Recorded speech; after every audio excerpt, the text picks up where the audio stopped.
Hey pool owners, tired of tangled hoses and missed corners? Today I'm reviewing one of the latest in smart pool tech, a cordless robotic pool vacuum cleaner built for in-ground pools up to 2,050 square feet with a powerful triple motor system, wall climbing ability, and waterline scrubbing.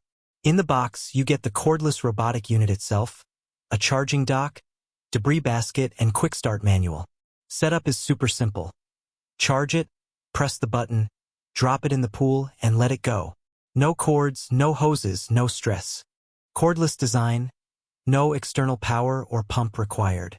Upgraded triple motor system, delivers stronger suction and faster movement. Smart navigation tech, learns your pool shape and cleans more efficiently. Wall and waterline climbing, scrubs vertical surfaces and waterline grime. 150 minutes runtime, cleans medium to large pools in one go.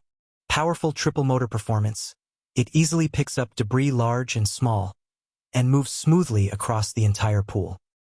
Full coverage cleaning. It climbs walls and scrubs the waterline, which most cleaners ignore. Long runtime, 150 minutes, is more than enough to clean my 1,800 square feet. Pool without a recharge. Doesn't handle steps or benches well. Like most robotic vacuums, it skips stairs or complex ledges. You may need to brush those manually. Filter needs frequent cleaning in debris-heavy pools. If your pool has lots of leaves or sand, the basket will fill up fast and may reduce performance if not emptied regularly. Here's how it works in real time. After a full charge, I dropped it into the deep end.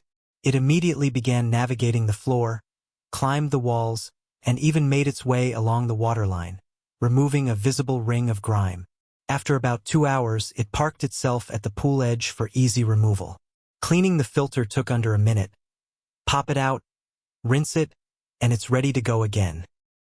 If you want to spend less time cleaning your pool and more time enjoying it, this cordless robotic pool vacuum with triple motor power is a game changer. Don't forget to like, subscribe, and comment if you have any questions about this model, and I'll catch you in the next video.